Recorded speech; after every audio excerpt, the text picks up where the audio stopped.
Hi, this is Alex from phpacademy.org with a video tutorial for the new Boston. In this video we're going to be taking a look at creating an email validation field which you could go ahead and implement into your form on your website if you require it. The way it works is we click in here and we have this message saying go ahead, type a valid email address. So when we go ahead and start to actually type a valid email address, we have this feedback here, which is just a span area. Just feed us back some information about what we're typing inside this field. So at the moment it says that's not quite a valid email address. If I then go on and continue to type, you'll also see that something like Alex at PHP Academy would be regarded as a valid email address. For example, it could be something like local host here. This is just the way that PHP validates email addresses with the filter var function. However, you could then go on adapt it to check for a TLD at the end. Although .org then still a valid email address. So we're concentrating on the jQuery side of this. We are going to be using PHP to build the backend that's actually going to validate this form. We're not actually using jQuery to validate it. So we're using PHP essentially to validate and then feed back the response from the text that's been typed in here by the user back to the user. So whichever way you choose to validate, you can apply this to a variety of other different fields as well in a form. Obviously you wouldn't go ahead and just copy and paste the code that we're about to write, but you could find a way to pick up on each of the fields and validate them separately. Maybe create a global type for a field, for example text, and then supply it with a specific amount of data.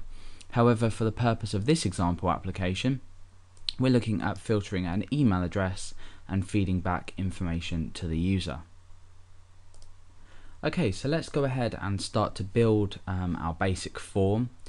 We also need to include ajax.js, which is the file that's going to handle all of our jQuery. Then we're going to go ahead and a bit later on create a PHP file, which is going to be the file that processes all this information. Let's just take a look at our directory structure. We've got this folder called JS where this Ajax file is located, this one here, and obviously jQuery as well. We've already included jQuery into our page. However, we need to go ahead and include this ajax.js file that I have open in my text editor, and that's the jQuery that's going to handle the events and everything inside of our page, as well as handling the Ajax post request. So that's that. We're going to go on later and create a file inside our PHP folder, which is going to handle the requests sent by our ajax.js file. So step one is to go ahead and include this Ajax file into our page. So I'm going to go ahead and create some script tags. The type is text/JavaScript and the source is js/ajax.js. So now that's included, we can start to create some jQuery code, or write some jQuery code inside this ajax.js file, and that's going to handle the form we're just about to create, or the field that we're just about to create. So I'm going to create a little label here just saying email, and then I'm going to go ahead and create an input field. Okay, so the input field type is going to be text. We're just asking for the user to type text in. We're also then going to give this an ID, and that's just going to be email. Now, just one point I'd like to make, I am using HTML5, and you can actually give the type email. So you can now specify email from HTML5. They've created a validation here. However, what's happening is you're validating on the front end, and at the time of recording this video, HTML5 is a touchy subject when it comes to browser support. Let's just open our browser and take a look at this example. If I was to go ahead and type Alex at PHP, and if I was to submit this form, let's just go ahead and create a submit button.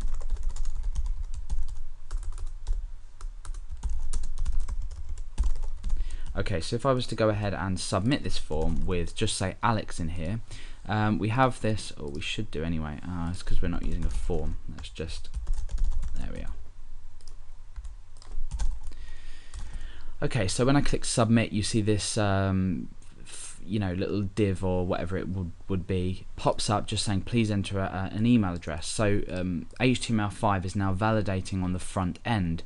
Now the downfall to this that I've already explained is that HTML5 is not entirely compatible at the time of recording this video. So depending on when you're watching it, HTML5 is one of them things that is not compatible with some browsers in some areas.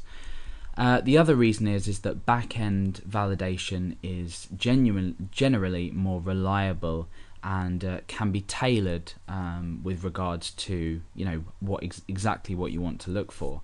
If you were to do everything in JavaScript, if you were to do all the email validation in JavaScript, users would be able to get around this. So we need to validate in the back end somehow. So that's just a quick explanation as to why this example is in place. We're going to keep this as type text just so the user can type some text in. And if you are choosing not to use HTML5, then this method will be useful to you. Okay, so now that we've done that, let's just refresh. We've already seen this somewhat. Now, the first thing that we need to do is when the user clicks into here, so when it becomes in focus, we need to display some text here.